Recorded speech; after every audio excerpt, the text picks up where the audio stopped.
Chapitre 23. Encore une occasion pour vous. Ceux qui étaient là, s'étant approchés, dirent à Pierre, « Certainement, tu es aussi de ces gens-là. » Alors il se mit à faire des imprécations et à jurer, « Je ne connais pas cet homme. » Matthieu 26, versets 73 et 74.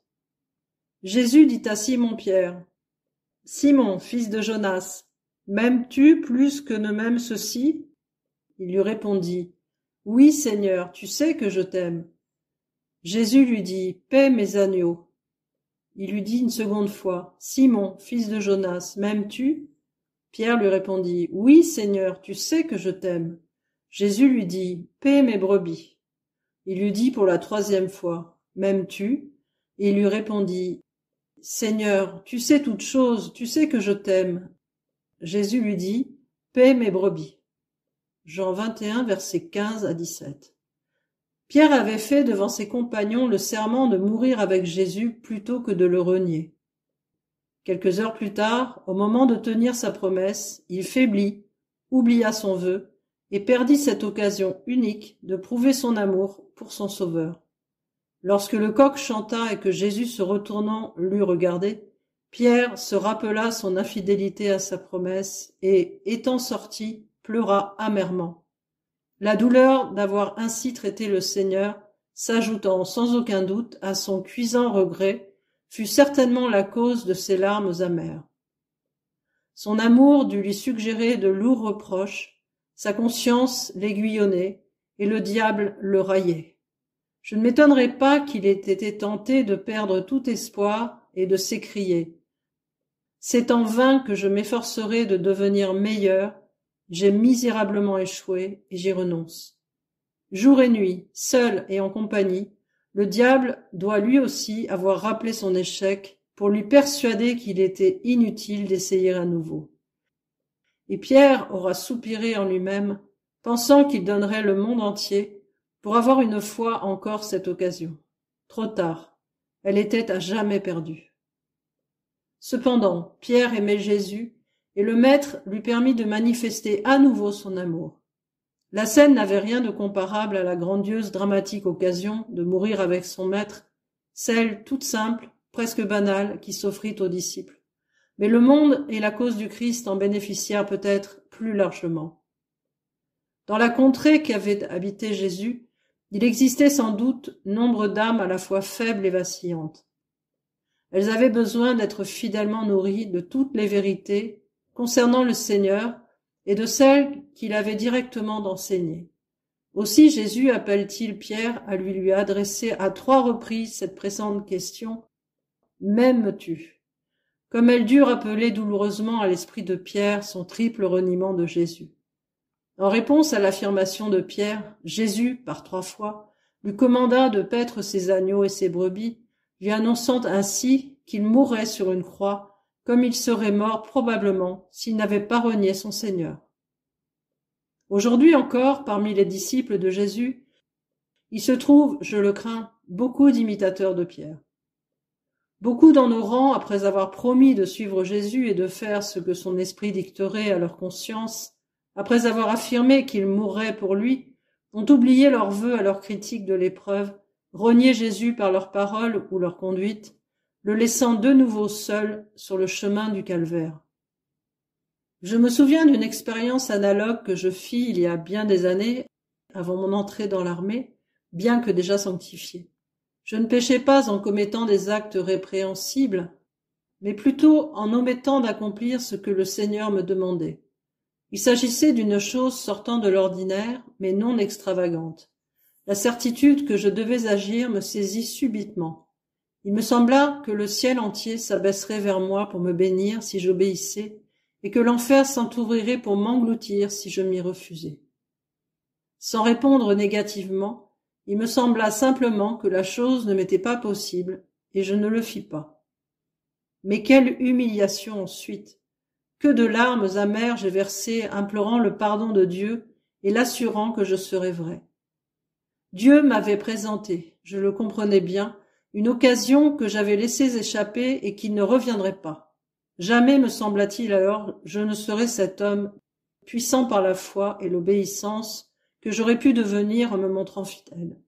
Je promis à Dieu d'obéir, ce que je fis, et plusieurs fois, mais nulle bénédiction n'en découla pour moi.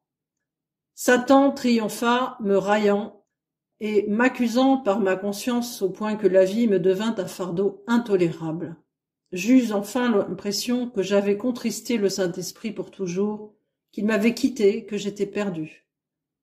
Je rejetai loin de moi le bouclier de la foi, perdant confiance en l'amour de Jésus, et pendant 28 jours, je connus, à ce qu'il me sembla, les tourments de l'enfer. Je priais toujours, mais comme sous un ciel d'airain. Je lisais ma Bible, mais les promesses fuyaient loin de moi, tandis que les commandements et les menaces s'abattaient sur ma conscience troublée, comme les flammes de feu et des épées à deux tranchants. La nuit, je soupirais après le jour, et le jour, je désirais la nuit. Je fréquentais des réunions, mais sans en tirer la moindre bénédiction. La malédiction de Dieu semblait m'accompagner, et pourtant, à travers tout cela, je sentais que Dieu était amour. Comme la femme de Job, Satan m'incita à pécher, à maudire Dieu et à mourir. Mais la miséricorde et la grâce me gardèrent et me donnèrent la force de dire au diable « Non, je ne pécherai pas, et si je dois aller en enfer, je serai en aimant Jésus, en essayant de lui gagner des âmes. Dans l'enfer même, je déclarerai que le sang de Jésus purifie de tout péché.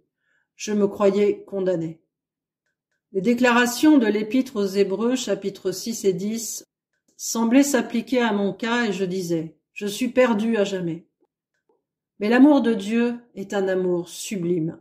Il est plus haut que la plus haute cime et que l'azur insondable des cieux.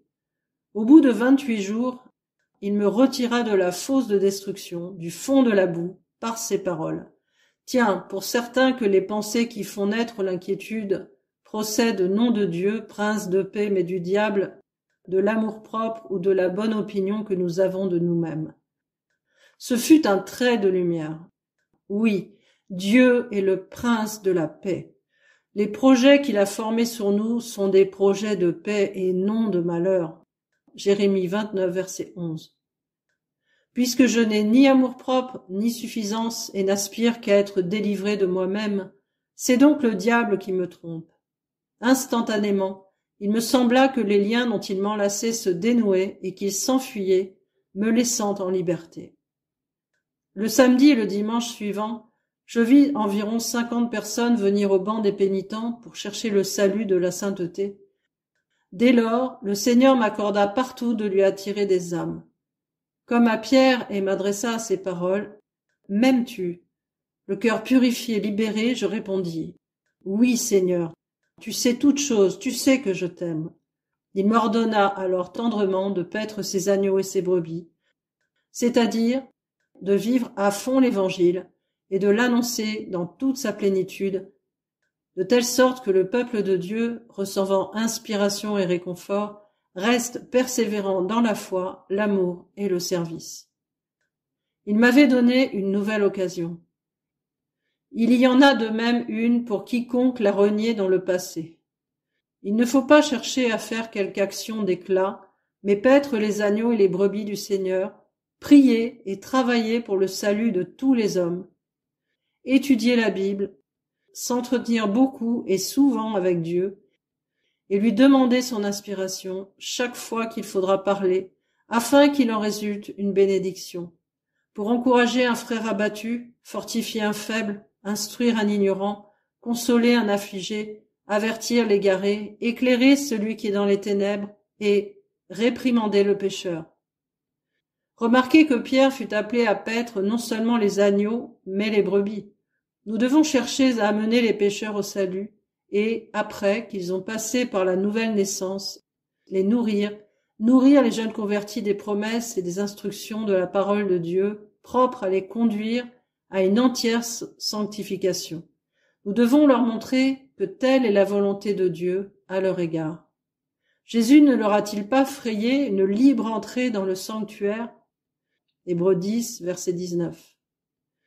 Nous devons les avertir de ne point retourner en Égypte, de ne point redouter les géants de la terre promise, et de se garder de toute alliance impure avec les Ammonites au désert. Ils doivent s'éloigner des pécheurs, s'en séparer pour devenir saints. C'est là leur grand et glorieux privilège, leur devoir solennel, puisqu'ils ont été rachetés non pas par des choses périssables telles que l'argent et l'or, mais par le précieux sang du Christ. 1 Pierre 1, versets 18 et 19.